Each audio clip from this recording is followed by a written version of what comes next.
now I was tired, but I wasn't done fighting. I just needed to change my ways. This time I went online. I had my blog, I had my chat room, and I was educating people about this religion, this cruel religion, and how they cannot find God in any religion. By the age of 26, I was running 2 companies, not my own, 2 other companies. I was making 6-figure salaries. I had bought my own house. I was traveling for work, for fun, and I was finally living. I was kind of magical. I had whatever I wanted. And yes, I was putting up a fight, and yes, I was getting death threats, email, phone calls.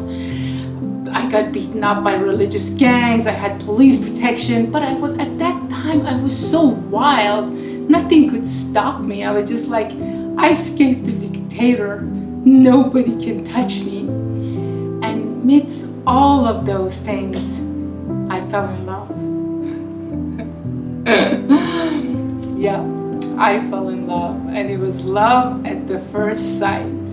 And everything, all my rules, and everything that I've ever believed for myself went out of the window.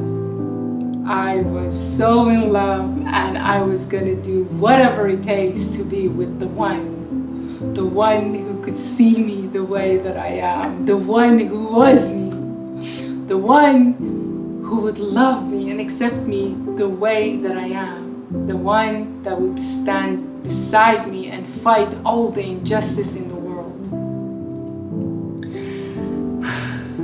But once again, it wasn't gonna be easy.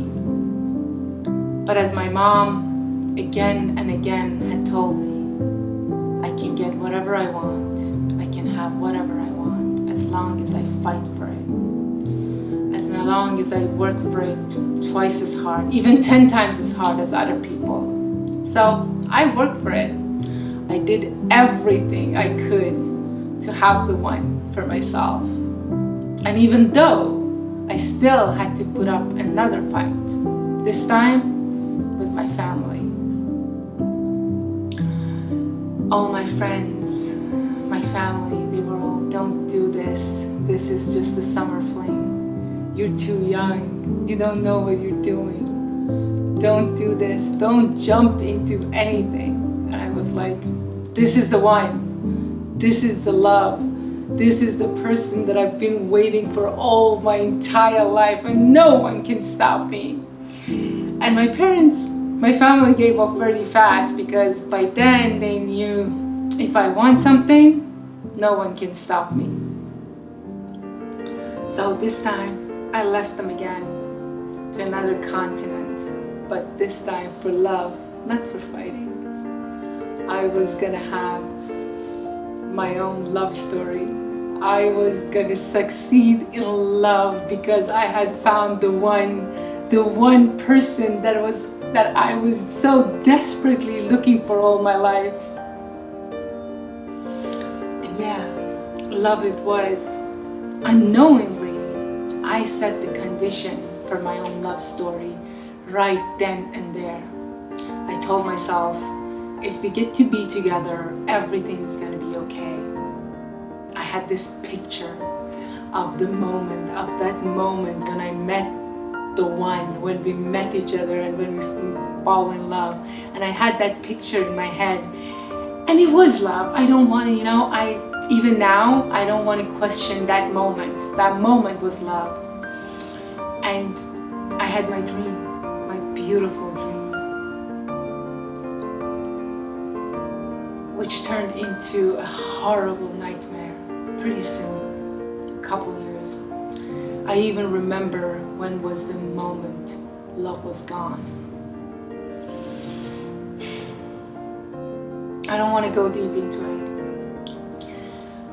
but for half a decade I tried everything I could to prove to that person my love and my worthiness. I tried everything, because I thought, okay, maybe this is love. Maybe this is how love's supposed to be. I used to tell myself I didn't know better. If you love me, you won't talk to this person. If you love me, you wouldn't say this. If you love me, you wouldn't go there. And I was like, okay. In the beginning, it was cute. Okay, this is how love is. If you love me, we're gonna be one. If you love me, this is the way it is. And I was like, okay, it's not important. I don't need friends. I have the one that loves me, right? Little that I knew, every time that I said okay, I was getting away from myself. So, again, for the first 5 years, I did everything to prove my love. I'm not going to go into detail. I'm just going to tell you that for the first half of a decade, I tried everything to prove my love and my worthiness to that person. And for the other half of the decade, I did everything I could to get away from the same person who wouldn't let me go. And every time I left, I would go back to the same life with the promise of everything is going to be okay. We're going to make it. And every time I went back, I would tell myself, if you buy this, we will be happy. If we have $1 million house, we will be happy. If we build our own company, we will be happy. If I have a collection of designer shoes, we will be happy. If I have a custom-made interior luxury car, we would be happy. Till nothing would make me happy. And every time that I went back, I hated myself more. And I hated that person more. And I hated everything about that life more and more. But I couldn't, I just wouldn't actually see any other possibilities. Nothing. It was just like, I gave up. I gave up on leaving.